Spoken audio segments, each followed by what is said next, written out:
حضرت امام احمد بن حنبل فرماتے میں غلام خریدنے گیا، اس نے میرے ساتھ شرط رکھی کہ حضور آپ مجھے خرید کے لے جانے ہیں، میری شرط یہ ہے کہ میں دن کو آپ کی ڈیوٹی کروں گا، رات کو نہیں کروں گا۔ فرماتے میں لے آیا، گھر لا کے میں نے پوچھا تیرا نام کیا ہے؟ کہنے لگا حضور غلاموں کا نام نہیں ہوتا۔ کھائے گا کیا؟ حضور غلاموں کی چاہت نہیں ہوتی، جس نام سے پکارو گے آ جاؤں گا، جو دو گے کھا لوں گا۔ کہا کس کمرے میں رہو گے؟ کہا حضور غلاموں کے نخرے نہیں ہوتے۔ کہتے میں نے کہا پھر بھی یہ کمرے ہیں پسند کر لو۔ ایک ٹوٹا پھوٹا سا کمرہ اس نے پسند کر لیا۔ امام احمد بن حنبل فرماتے میں اسے کام بتاتا پر اتنی محنت سے کرتا کہ کمال کر دیتا، میرے اشارے سمجھتا۔ ایک دن میں تہجد کے وقت اٹھا، اس کے کمرے میں گیا تو وہ توبہ توبہ پکار رہا تھا۔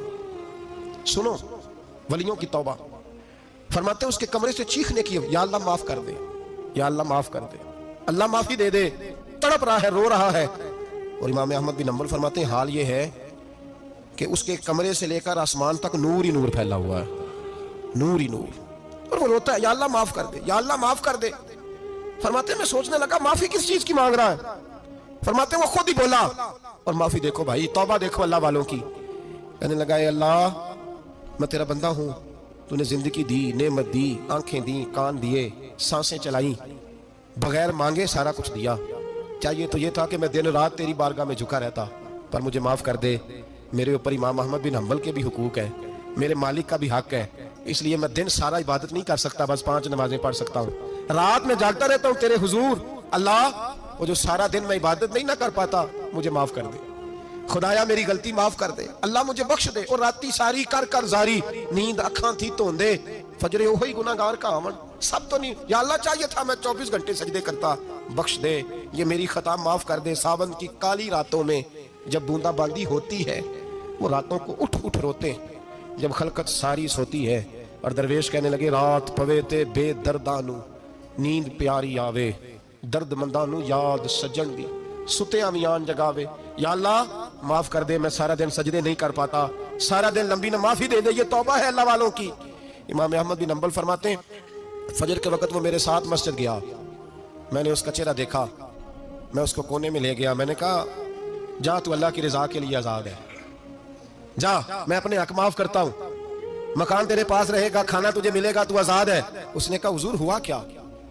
ہوا کیا؟ ہماری تو خواہش ہے نا کہ بندہ اس وقت ملنے آئے جب میں تسبیح پڑھ رہا ہوں، کوئی اس وقت گھر پہنچے جب میں سجدے میں ہوں، لوگوں کو پتا چلے بڑا نیک ہے، بڑا نمازی ہے، اس وقت کسی کی نظر پڑے جب میں بالکل قرآن پاک پہ بیٹھا ہوں۔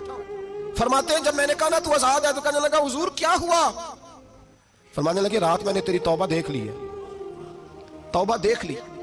امام صاحب فرماتے ہیں وہ پھر تڑپ کے رویا، سجدے میں سر رکھا، تو نے یہ کیا عجب کیا، مجھ کو بھی فاش کر دیا، میں ہی تو ایک راز تھا سینہ کائنات میں، میں سراپا مخزن راز تھا، میں رہا تھا مدت و راز میں، یہ تیرا شوق دید کشاں کشاں مجھے بھی کھینچ لایا مجاز میں۔ اے اللہ پردہ ہی کھول دیا ہے تو نے، یہ عبادتیں، یہ توبہ، یہ ریاضتیں، یہ تیرا میرا راز تھا، اللہ تو نے پردہ ہی کھول دیے، مہربانی کر مجھے پردہ پوشی عطا فرما، اللہ معاف کر دے، مجھے پردہ پوشی عطا کر۔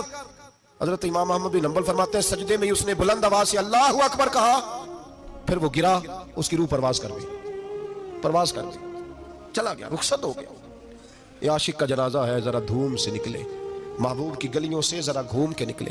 او بھائی اس بات پہ بھی توبہ ہے کہ یا اللہ میں سارا دن نفل نہیں پی، یہ اللہ کے ولیوں کی توبہ ہے، سارا کچھ کر کر آ کے نا، سارا کچھ کر کر آ کے پھر بھی معافی، ڈیوٹیاں کر کے ساری پھر بھی معافی، یا اللہ معاف کر دے، سارا دن عبادت کر کے پھر بھی اللہ بخش دے۔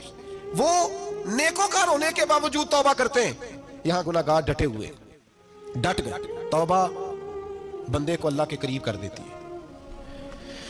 ہم لوگ کہتے ہیں گناہ ہوں گے تو توبہ کریں گے نا، اور ہمارے زمانے میں تو گناہگار ہیں ہی نہیں، سارے نیکوکار ہیں، اللہ ماشاءاللہ، گناہگار ہوں گے تو توبہ کریں گے۔